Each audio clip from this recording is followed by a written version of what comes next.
Hello అండి. నా పేరు రామకృష్ణ. మాది శ్రీకాళహస్తి. నేను రీసెంట్గా మన శ్రీకాళహస్తిలో ఈ సైబర్ క్రైమ్స్ అంటే ఏంటి వాటి గురించి తెలుసుకుందామని నేను శ్రీకాళహస్తి స్టేషన్కి వెళ్ళానండి. అక్కడ వెళ్ళి చూస్తే లాస్ట్ 3 మంత్స్లో 77 లక్షల అమౌంట్ సైబర్లో స్కామ్ అయినట్టు తెలిసిందండి. ఏ ఒక్కరికి ఒక్క మనిషి కూడా రికవర్ కాలేదు. దాని మెయిన్ రీజన్ వచ్చేసి ప్రతి ఒక్కరు వితిన్ 1 అవర్లోనా 24 అవర్స్లైనా అప్డేట్ చేయాలి.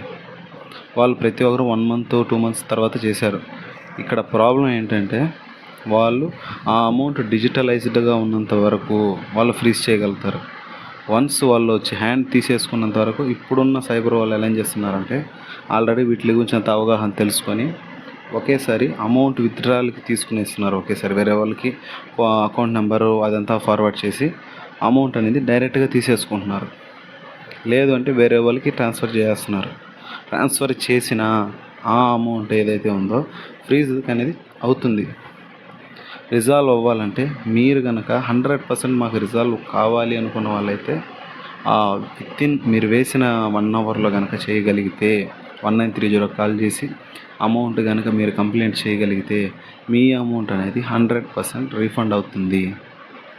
ఇంకొకటి 1930 ఈ నెంబర్ అనేది ప్రతి ఒక్క సామాన్యుడు గుర్తుపెట్టుకోవాల్సిన నెంబరు. వాళ్ళు సైబర్ క్రైమ్ అనే వాళ్ళు ఏ టైం నుంచైనా కాల్ చేయొచ్చు.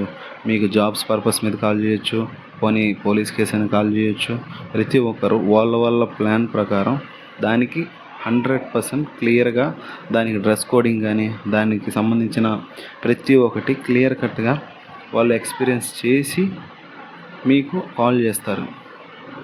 సో మీరు మోసపోయి ఈ విధంగా నార్మల్గా అమౌంట్ పంపించేస్తారు.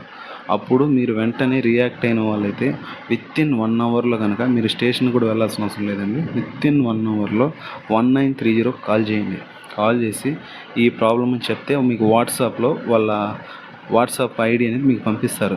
దాంట్లో మీరు అమౌంట్ ఎలా పోగొట్టుకున్నారో వాటిని స్క్రీన్ షాట్స్ కానీ ఏదో బ్యాంక్ స్టేట్మెంట్స్ కానీ మీ ఆధార్ కార్డ్ కానీ మీ ఆధార్ కార్డ్ అనేది 1930 హెల్ప్ లైన్ వాళ్ళు తీసుకుంటారు.